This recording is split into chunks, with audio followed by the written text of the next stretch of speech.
This podcast contains descriptions of violence against children and adult language and is not suitable for all audiences. Listener discretion is advised.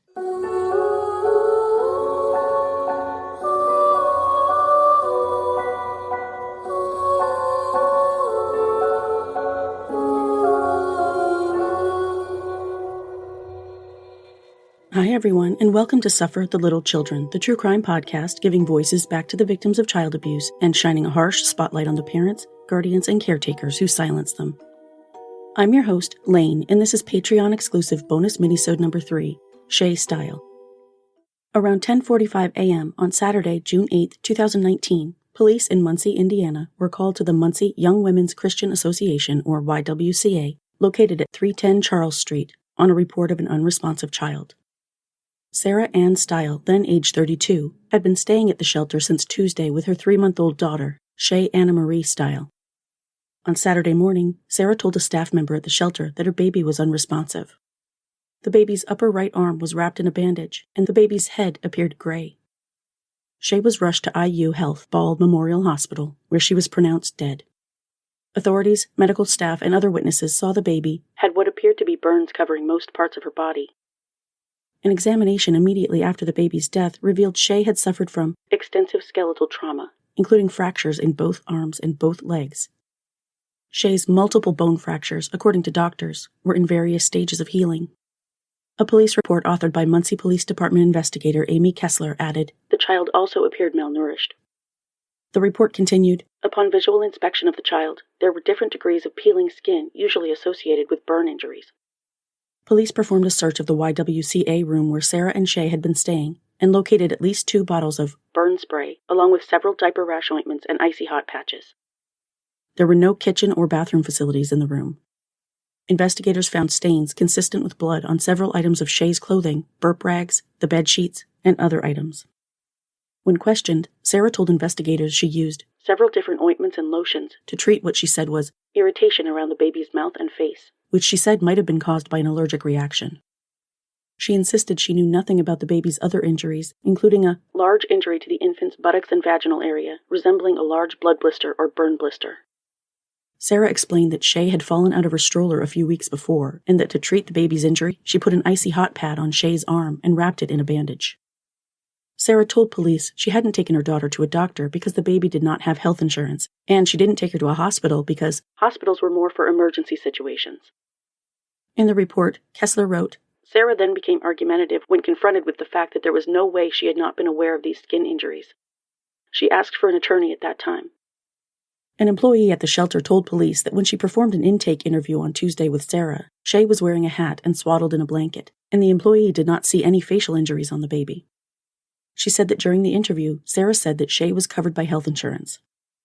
Another witness who saw Sarah and Shae on Friday evening said the baby was again wrapped in a blanket, wearing a headband. This woman also did not see any facial injuries on Shae. Sarah told police she was the only person who had ever provided care for Shae since birth, maintaining that no one else had cared for the baby, even for 5 minutes. On Sunday, the day after Shae's death, an autopsy was performed at Ball Memorial Hospital, although Delaware County Coroner Rick Howell said the baby's cause of death would not be released until testing was completed. Regardless, Sarah Styhl was arrested and booked into jail in Delaware County on 2 counts of neglect of a dependent resulting in death, a level 1 felony that carries a charge of up to 40 years in prison. Her bond was initially set at $50,000, but on Wednesday, June 12th, it was raised to $100,000. According to charging documents, Sarah deprived her daughter of medical care in the last week of her life. A Delaware County prosecutor said, "Both counts allege the neglect and death of the same child. They are simply alternate methods to charge the crime." Captain Joe Todd of the Muncie Police Department said, "The charges were kind of based on what they saw and what they found, and less on what she said. It's bad. The photos that I viewed were shocking to me. Those of us who have kids and around kids, it has an effect." He added, "Not that anybody needs my advice, but keep an eye on your children, on family members. It's a shame what it appears this baby's gone through that no one noticed." Watasha Barnes Griffin, Chief Executive Officer of the YWCA of Central Indiana, said in a statement, "Tragedy is never easy, especially when it involves a child. The YWCA of Central Indiana board and staff have fully cooperated with the investigation, and we will continue to provide quality care and services to all women and children who enter our program." Sarah Styhl, who also has 2 sons older than Shae, had previously been convicted in 2008 of battery in Allen County for harming her older son when he was about 7 months old. In that case, a probation violation landed Sarah in prison for 15 months. In 2017, she was convicted of domestic battery after attacking her mother. According to the Star Press, Sarah, along with her then 2-year-old son, had lived in her mother's house in Bluffton. On May 4, 2017, Sarah's mother, Tammy, awoke to hear her daughter screaming at the 2-year-old, telling him the baby is going to die. In Tammy's statement, she wrote, "I told her you don't talk to a baby like that. She started telling me I was going to die." At the time, Tammy said, Sarah was a patient at a local mental health facility, and Sarah told her she needed to go to the hospital now and be checked out. Tammy wrote that she assumed her daughter had too much coffee that morning and took Sarah's cup away from her. "That's when she hit me from behind in the neck, knocking me to the ground." A Bluffton police officer wrote, "Sarah then hit Tammy again on the side of the head and told her she was going to kill her." When police initially arrived during that incident, Sarah tried to convince them her mother had fallen, causing her injuries. That excuse didn't fly. When Sarah was taken to jail that day, her son was placed in Tammy's care pending investigation by the Department of Child Services.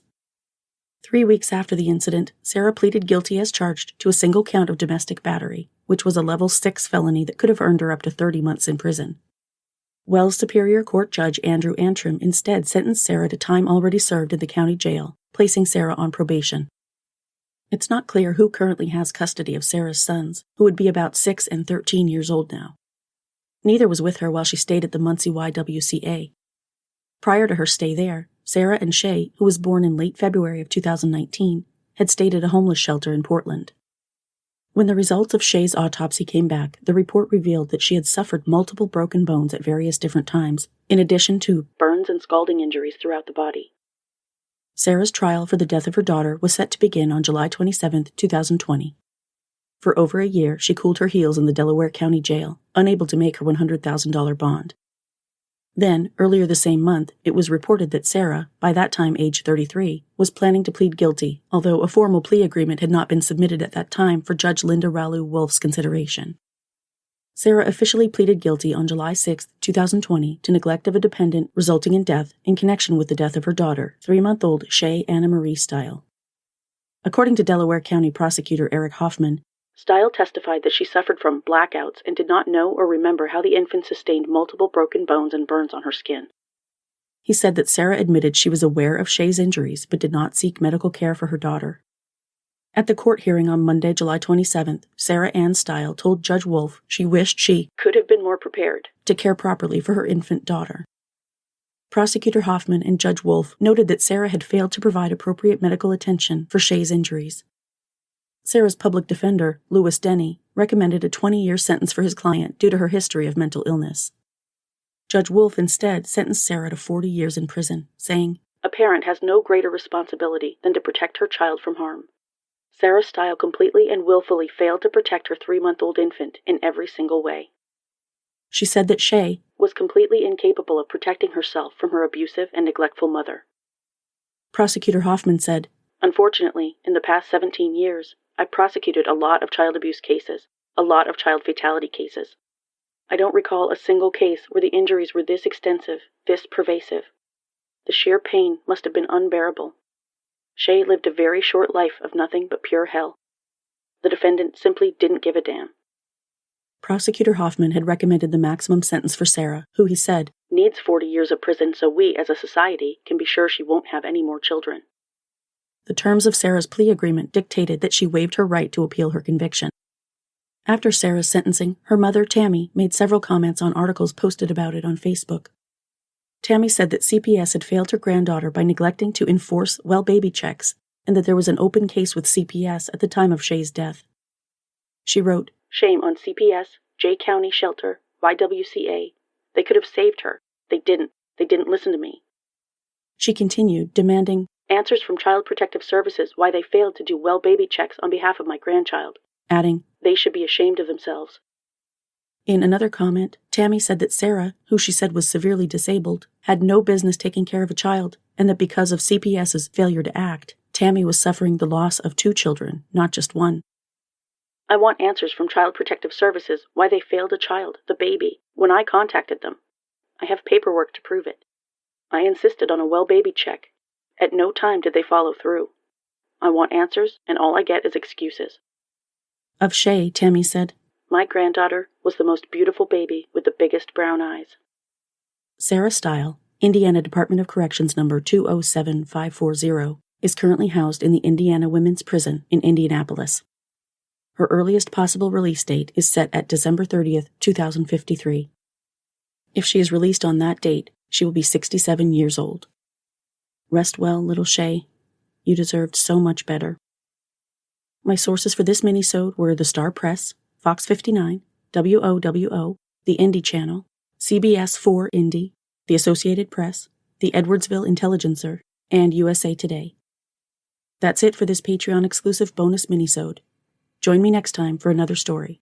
If you like the show, please follow or subscribe to Suffer the Little Children on Apple Podcasts, Google Podcasts, YouTube, Spotify, Spreaker, Pandora, iHeartRadio, Stitcher, or your favorite podcast listening app. And please leave me a 5-star rating and a positive review on your favorite podcast platform. Visit the website at sufferthelittlechildrenpod.com.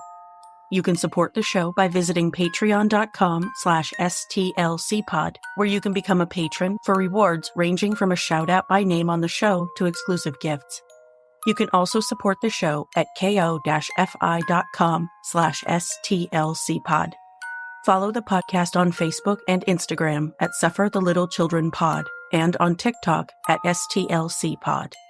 View photos related to today's episode on Facebook. This podcast is researched, written, hosted, edited, and produced by Laine. Intro theme music is by Dream Note Music, and all music for the show is licensed from audiojungle.net. For more information about preventing or reporting child abuse, visit childhelp.org or call your area's child abuse hotline. And remember, if you see something, say something.